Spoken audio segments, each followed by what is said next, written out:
Assalamualaikum students. Our topic is learning outcomes, multiplication and beyond. Before starting, say tasmiyah with me. Bismillahirrahmanirrahim. Now, today in this video, we start our portion multiplication and beyond of whole numbers. Multiplication and beyond are also the operations on whole numbers. The four basic operations on whole numbers are addition, subtraction, multiplication and beyond. Now first come to the page number 22 of your book. On the page number 22, our portion of multiplication and beyond are started. आज की इस video में हम उसके learning outcomes देखने वाले हैं। ठीक है, तो लर्निंग आउटकम्स का मतलब है कि इस पोर्शन को करने के बाद आप किस काबिल हो जाओगे। ठीक है, after completing this section you will be able to, इस सेक्शन को कंप्लीट करने के बाद आप इस काबिल हो जाओगे। Multiply numbers up to 5 digit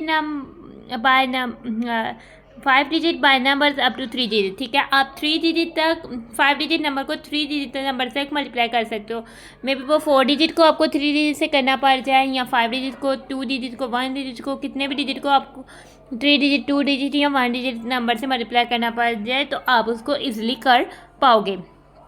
So real life situations involving multiplication of numbers up to 5 digit by 3 digit। ठीक है, तो अगर आपको रोज़ाना ज़िंदगी में कोई ऐसी प्रॉब्लम आ जाती है जिसमें आपको 5 डिजिट तक जितने भी नंबर्स हो सकते हैं और उसको 3 डिजिट तक 1, 2 या 3 डिजिट नंबर से आपको मल्टीप्लाई करना पड़े तो आप उसको ईजिली कर पाओगे। Divide numbers up to 4 digit by numbers up to 2 digit. ठीक है, आप 4 डिजिट तक क्या प्लेसेस होती हैं, यानी 1000 तक नंबर, 1000 यानी 9999 तक जितने भी नंबर्स आते हैं उसको आप 99 तक जितने भी नंबर्स आते हैं उसे डिवाइड कर पाओगे। और इस तरह रियल लाइफ प्रॉब्लम्स, आपको अगर रोज़मर्रा की ज़िंदगी में कुछ ऐसी प्रॉब्लम आ जाती है जिसमें आपने डिवाइड करना हो सेम इन्हीं नंबर्स के बीच, तो आप इजीली उसको कर पाओगे। So real life situations using appropriate operations. ठीक है, अगर आपको रोज़ाना की ज़िंदगी में कोई आ जाता है, ठीक है, कोई 2 डिजिट नंबर्स के बीच ऑपरेशंस परफॉर्म करना हो तो आप उसको बता सकते हो। ठीक है, सिचुएशंस के हिसाब से बता सकते हो कि इसमें एडिशन लगेगी, सब्ट्रैक्शन लगेगी, मल्टीप्लिकेशन लगेगी या फिर डिवीजन लगेगी। ठीक है, और इसके अलावा इस पोर्शन में हम सीखने वाले हैं, हम इस पोर्शन में जस्ट मल्टीप्लिकेशन एंड डिवीजन नहीं सीखने वाले। इस पोर्शन में आगे से हमारा कुछ पैटर्न का भी काम आ जाता है। ठीक है, पैटर्न में आ जाता है, पैटर्न का मतलब होता है किसी चीज़ को तरतीब देना। ठीक है, यानी ऑर्गेनाइज तरीके से रखना पैटर्न होता है। हम रिकॉग्नाइज कर सकेंगे, पहचान सकेंगे कि ये इंक्रीजिंग पैटर्न है या डिक्रीजिंग पैटर्न है। ठीक है, और यानी कि इंक्रीजिंग का मतलब है कि नंबर्स जो हैं वो असेंडिंग ऑर्डर में होंगे, वो बढ़ते जाएंगे, और डिक्रीजिंग का मतलब हो जाएगा कि नंबर्स जो होंगे वो डिसेंडिंग ऑर्डर में होंगे, यानी कम होते जाएंगे। तो इस तरह से ये इंक्रीजिंग और डिक्रीजिंग पैटर्न हो जाएगा, और ये हम इसको करने के बाद अच्छे से अंडरस्टैंड कर पाएंगे। और इसके अलावा हम पैटर्न रूल को भी स्टेट कर पाएंगे, हम बता पाएंगे कि इसमें कौन सा ऑपरेशन हो रहा है, यानी एडिंग टू है या सब्ट्रैक्टिंग समथिंग है, मल्टीप्लाइंग समथिंग है या डिवाइडिंग समथिंग है, तो वो हम बता पाएंगे। Describe the pattern found in a given table और चार्ट। ठीक है, अगर आपको कोई टेबल या चार्ट दिया हो जाएगा तो आप जो उस चार्ट या टेबल में कोई पैटर्न बन रहा है तो आप उसको डिस्क्राइब कर सकेंगे, उसको शो ऑफ कर सकेंगे, उसको बयान कर सकेंगे, बता सकेंगे उसको। Complete the given increasing and decreasing number sequence. ठीक है, अगर आपको कोई नंबर सीक्वेंस दी हो उसमें 2 या 3 टर्म्स या 4 टर्म्स भी मिसिंग हो तो आप उसको इजीली बता सकेंगे कि इधर क्या टर्म्स आनी है, क्योंकि आप पीछे से उसको कंपेयर करेंगे कि क्या ऑपरेशन परफॉर्म हो रहा है, देन आगे से आप उसी ऑपरेशन को परफॉर्म करके नेक्स्ट टर्म्स भी फाइंड आउट कर पाएंगे।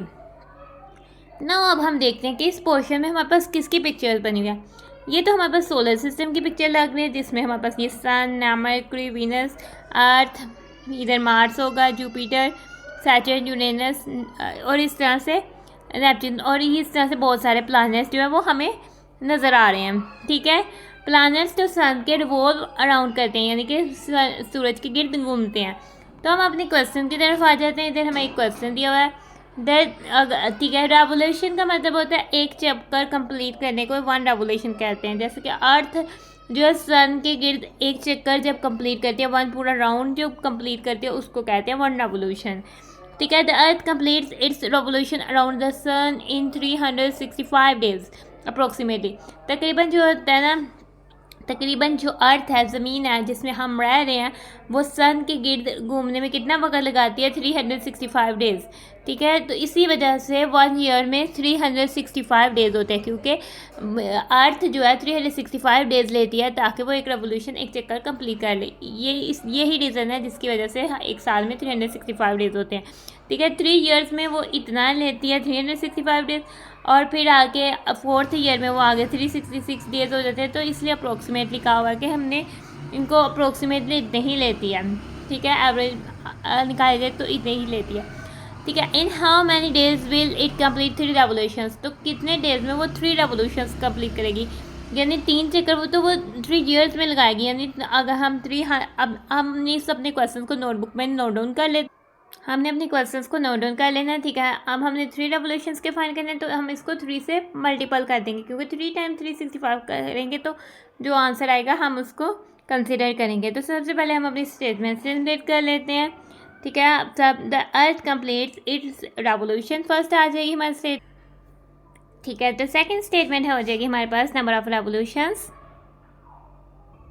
और हमारी लास्ट स्टेटमेंट रिजल्टिंग स्टेटमेंट हो जाएगी the earth completes 3 revolutions around the sun. ठीक है, तो नाउ हमने 3 रेवोल्यूशंस फाइंड करनी है, इसलिए हम इसको 3 से मल्टीपल कर रहे हैं, क्योंकि 3 टाइम्स आ रहा है। तो अब फिर हम इधर सिंबल जो ऑपरेशन हमारे पास कौन सा परफॉर्म होने वाला है, हमारे पास तो मल्टीप्लाई का ऑपरेशन परफॉर्म होने वाला है, तो हम इधर मल्टीपल का सिंबल लगा देते हैं नाउ। ठीक है, हमने लगा दिया। ऊपर हम प्लेसेस लिख देते हैं, क्योंकि ये हमारे पास 3 डिजिट्स हैं और 3 से हम मल्टीप्लाई कर रहे हैं। मे बी ये 4 डिजिट तक पहुँच जाए। ठीक है, तो ये 4 डिजिट तक पहुँचे, इसलिए हमारे पास इधर 1s 10s 100 तक प्लेस वैल्यू है, लेकिन हम इधर थाउजेंड्स वाली प्लेस वैल्यू भी मेंशन कर देते हैं। ठीक है, तो हम अपनी प्लेस वैल्यूज मेंशन कर,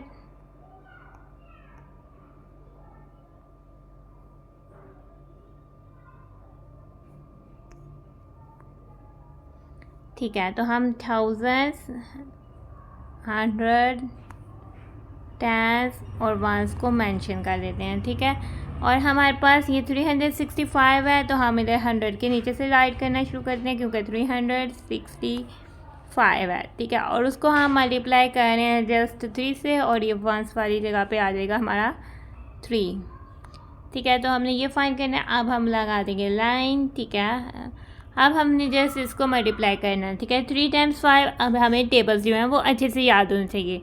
3 टाइम्स 5 इक्वल्स 15। ठीक है, 15 होता है, तो इधर हम जो है वो 5 राइट करते हैं, और इधर 1 जो है वो कैरी कर देते हैं। ठीक है, 3 टाइम्स 6 इक्वल्स 18, 18 + 1 इक्वल्स 19, तो इधर हमारे पास आ जाएगा 9, और इधर हम कर देंगे 1 को कैरी।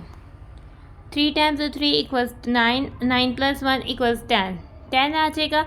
चूँकि हमारे पास आगे कोई नंबर नहीं है, इसलिए हम कैरी कहीं भी नहीं देंगे, 10 का 0 इधर लिखेंगे, और 1 जो होगा वो हमारा 1000 प्लेस पर चल जाएगा। तो इस तरह से द अर्थ अब 3 रेवोल्यूशंस अराउंड द सन कितना करेगा? 1095 डेज़ में जो है वो कंप्लीट करेगा। ठीक है, हम आगे से अपना साथ लिख देते हैं, क्योंकि ये डेज़ से हम कर रहे थे और ये नंबर था, इसलिए इसके सामने डेज़ नहीं आएगा। इस तरह से